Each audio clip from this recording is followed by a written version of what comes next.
Alex, good to have you with us. 2022, obviously very much a breakthrough season for you in terms of county cricket. Fairly your first team experience. Personal highlights of the summer?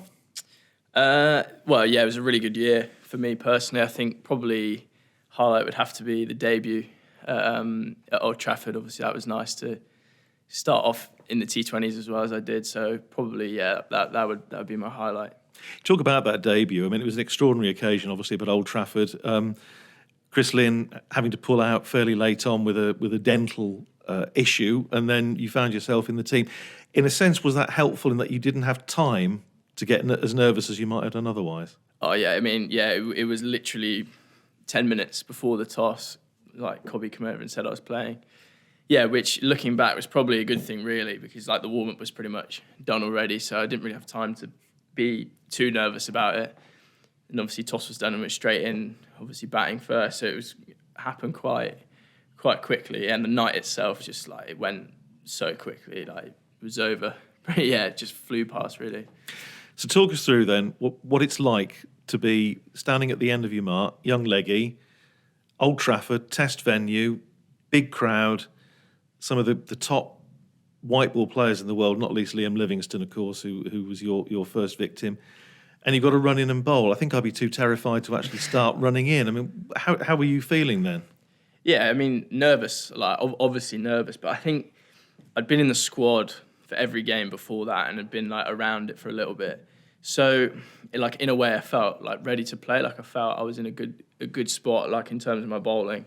I'd done quite well in the second team before, so I feel like I've been waiting for the opportunity. So I felt obviously nervous, but it was more like I was just really keen to go out and try and perform. Obviously, because I'd done all the work beforehand, so it was just about trying to go out and like do as best I can, perform as best I can. Really, that was kind of what was going through my head.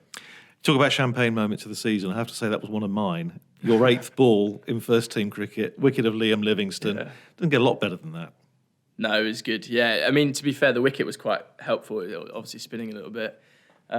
Yeah, no, it was a good first wicket. I mean, to be fair, I thought, it was at a point where probably something was going to happen. Either he was going to hit me for a big six or was going to get him out. So obviously, luckily, hit one straight up.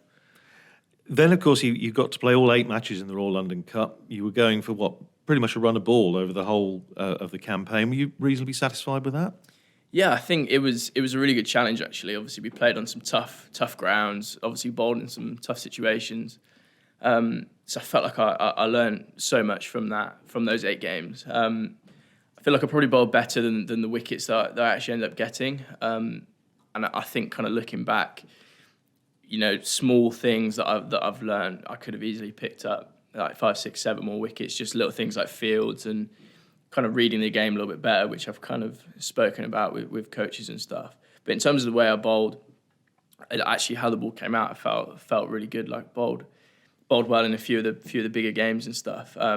So like lots of learning to take from that, lots of like stuff to come out. So that was really positive experience for me. It's interesting you're saying there about difficult grounds to bowl on. I mean, I think back to New Close on the Isle of Wight, Blackpool, which is a fairly small ground against, again, a very strong Lancashire batting lineup, York against Yorkshire. It wasn't an easy baptism, was it, in terms of 50-over cricket? No, it was difficult. I mean, yeah, I think back to some of those games where, you know, especially sort of Blackpool against Lancs was tough. Ground was small, good wicket, and obviously they had a good batting lineup as well. And difficult, but I think, you know, you learn so much from being chucked in, you know, that environment. And I felt like I got so much from those games specifically. Yeah, and I got a lot from those games for sure. Let's talk a little bit about your route to Northamptonshire, because again, it's almost, if you talk to 2 professional cricketers, you're never going to get the same route, and yours was a little bit different. Obviously, came up through club, through national counties cricket. Yeah. First thing I was going to ask you, was it always leg spin when you started playing the game? Was that what you were doing right from the word go?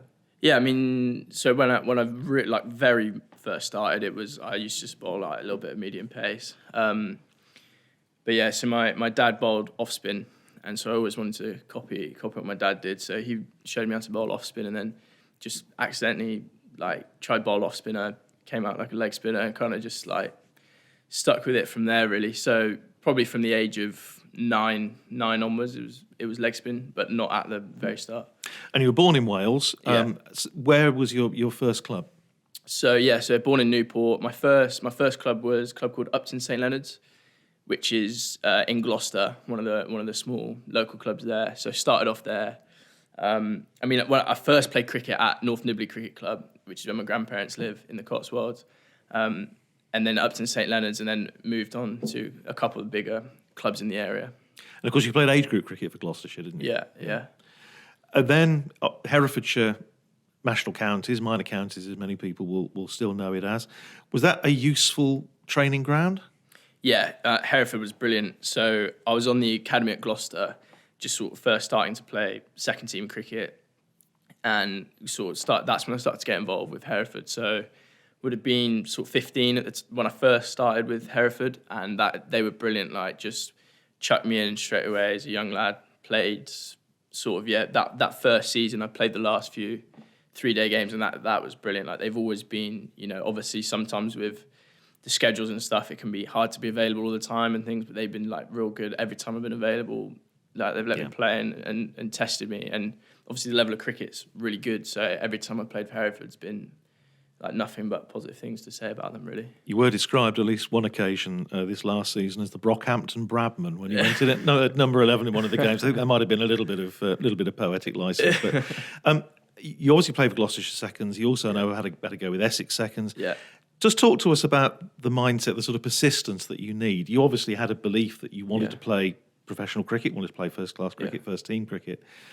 And there's a process that often you have to go through, and it means taking yourself around, trialling at different counties. Yeah. Did you find that difficult? Yeah, it was, especially, when I got released by Gloucestershire, that was tough. So I would have been sort of 18, 19. And that was difficult because obviously that's kind of a period in your career where a lot of lads are starting to actually break through to play first team cricket. So that was difficult. And obviously I think when you get released by a county, you're going to have doubts and stuff about whether you can make it. And then, but then I went to play for Essex and did okay, played a couple of games, enjoyed it. And it kind of during those 2 or 3 games I played for them, sort of really realised I could 100% sort of play professional cricket. And then and it was that winter really after that season that everything kind of started to happen. Started training with a few counties, obviously started training here, and sort of things started to happen quite quickly, after Christmas. Things started to fall into place. Those of us who have been around Northamptonshire forever and a day, it's very interesting to get the view of somebody that's come relatively new to the club. What were your first impressions coming to Northamptonshire? Yeah, really impressed actually. First few sessions were at Loughborough with the lads, and my first impressions really was how welcoming everyone was, especially the other spinners like Whitey and Keggs. They were brilliant. Even when I came in as a trialist, they were brilliant, talking to me, helping me. Which just made me feel comfortable straight away. And obviously that's a big thing especially when you're trialing, a lot of the time people can just forget about the trialist or whatever. So to feel involved, from those first couple of sessions, obviously I knew Lids from Gloucestershire and played club cricket with him. So knew him. So it was nice to have a familiar face when I came in. But first impressions was just how welcome everyone was. And also, to be fair, how hard everyone was working, especially in those net sessions, very competitive, sort of open net sessions and stuff. I really enjoyed it. It's interesting you talk then about inclusion and being made to feel welcome, even coming in as a trialist. I know last season you were one of a number of players that put out messages on the whole theme of mental health, which is obviously very much an important thing within sport as within life generally. And presumably you need to have that sort of, coping mechanism, if you like, because I would have thought it can be quite a lonely business being on trial. Obviously, you've got your family and friends behind you, but it must actually be quite tough when you're out there and it's almost, it's a bit dog eat dog. Yeah, it certainly can be. I was very lucky that I only played 1 game for Northampton as a trialist, which I'm extremely lucky for that, because obviously there's players that have trialled for a lot longer than that. And it is difficult, especially when you're playing and you're competing against lads that are already signed and stuff, which is always difficult. Trotting can be difficult. I mean, as I said, I was very lucky that obviously trained in the winter and then only trialled for one game, which, is not many people that happens to. So I was very lucky in that sense. Talk to us a little bit about white ball cricket and wrist spin, because I can remember when the T20 started in 2003, and everyone was saying, well, this is the end of spin bowling in terms of, certainly in this format, there will never be any role for and that is so much not the case now, and most counties now would want to go in, certainly with a spinner and often with a wrist spinner. Are you conscious of the fact that there is almost a little bit of a renaissance of wrist spin going on at the moment, largely as a result of white ball cricket?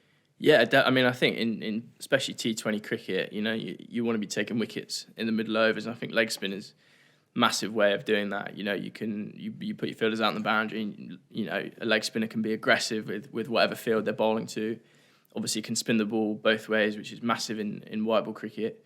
So I think, it's started to come back in last sort of 5-6 years, just purely because teams need wickets in the middle overs, and I think leg spin's a good way of doing that. You can be aggressive, and some of the grounds you play on, big boundaries.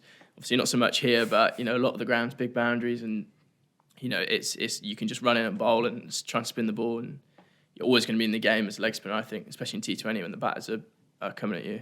And what about role models, Alex? Because I'm thinking about people like Andrew Radd, obviously, is one of those who's been such a seminal player in terms of white ball cricket and wrist spin.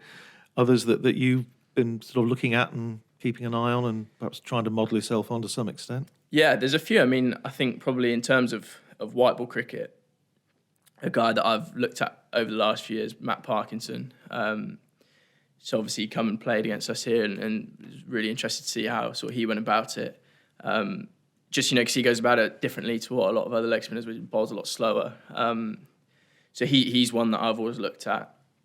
And then, as you said, Adil Rashid is another one. And then in terms of red ball cricket, obviously Shane Warne was the big one. And there's a couple. I mean, someone like Simon Harmer as well is one that I've always sort of looked at. Obviously he's an off spinner, but I've always sort of looked at him as a guy who can sort of win you the game, and that's obviously the big thing that I enjoy, especially in red ball cricket. How well he bowls on day 4, that's a big thing that I try and emulate. Let's talk a little bit about red ball cricket. You brought that on nicely because, again, you haven't played a championship match yet. I'm sure that's on the list of things to tick off fairly soon. But you obviously played a lot of second team red ball cricket. How easy do you find it to adjust from one to the other? Because, as I say, you're playing first team white ball and then suddenly you might find yourself playing a 4-day match for the seconds. Yeah. How easy is it to adjust? Yeah, I mean, I really enjoy red ball cricket. And I find, it can be challenging to adjust, especially when there are a couple of times where you go sort of like T20 for the first team, then a 4-day for the second team, and then back into the T20 squad for the first team, which can be difficult. And I think for me, the adjustment is it'll be sort of maybe for half an hour before a game, just going right back to basics, just readjust from white to red ball. But I really enjoy that. Like I love red ball cricket and just bowling loads of overs and stuff. That's kind of like one of the things I enjoy most about playing is the red ball side of it. And we've been lucky this year in the second team. We've played on a few sort of spinning wickets, which has been really nice to bowl on them and sort of bowl all day on wickets like that. It's been, like, again, another really good sort of learning experience for me. And a championship debut and that first-class player number, I'm sure, is something you're looking to try and get sooner rather than later. As a final point, I mean, you were involved, I noticed, with the T10 challenges, wasn't it? The European T10s with the England side, which obviously was based around national counties. What sort of experience was that? It looked a lot of fun watching it on telly.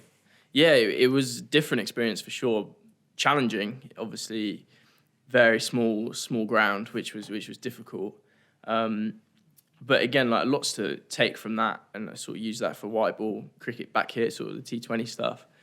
Lots of learning, to do that, because when the boundaries are small, people are obviously coming after you. It was a good experience to sort of learn from, and a few skills I picked up there that I would certainly think could transfer over to when back playing on the grass here for T20 cricket, for sure.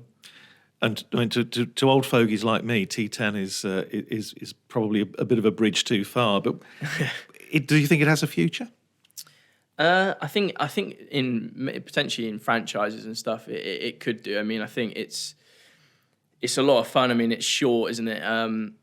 Me personally, I don't enjoy as much as T20 cricket. I think 20 ball, 2 overs is difficult. So yeah, I think I certainly prefer T20 cricket. I mean, it may well sort of have a future, but for me, I would always a bit more traditional with the sort of 3 formats. So, Alex, thanks very much indeed. Thank you.